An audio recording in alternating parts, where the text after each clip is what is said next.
mapahiyumong nakadawat sa 115,810 ka pesos nga kantidad sa financial assistance ang 35 ka mga mamaligyaay sa dakbayan gikan sa kagamhanang lokal sa Dapitan.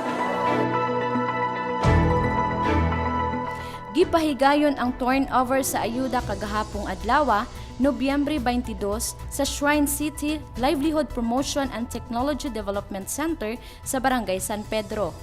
Klase-klaseng produkto nga ibaligya ang nadawat sa 35 ka mga negosyante sama sa french fries, tempura, fishball, pork, chicken, balut ug uban pa. Ang mga benepisyaryo naglangkob sa 27 ka mga miyembro sa Dapitan City Pungko-Pungko Vendors Association ug sa 8 ka mga miyembro sa Dapitan City Barbecue Vendors Association diin pulos na mugna sa niaging tuig 2021.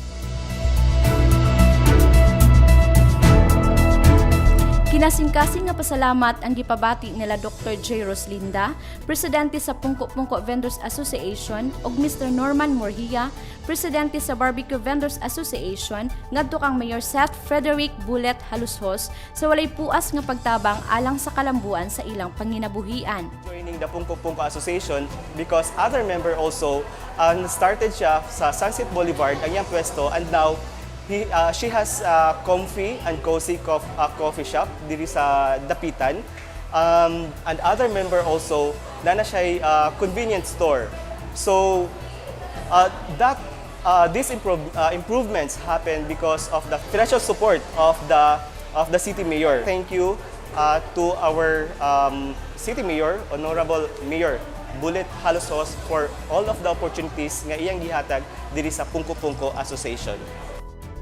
Gipasalamatan sab sa mga gamayng negosyante si City Livelihood Coordinator Susan Empinado sa makugihong pagdumala sa ilang mga asosasyon.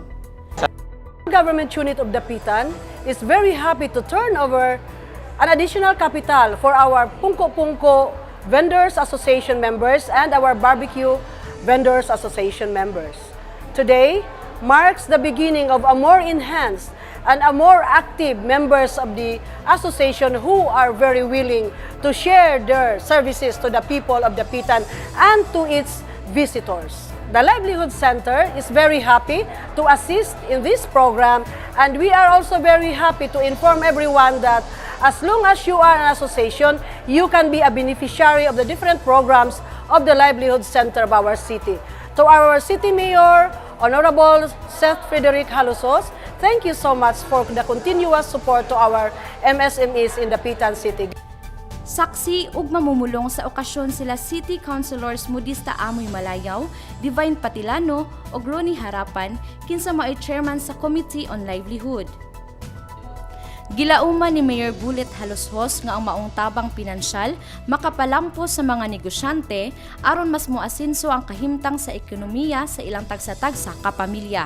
Thank you, Mayor Bullet Halushos and Ma'am Susan.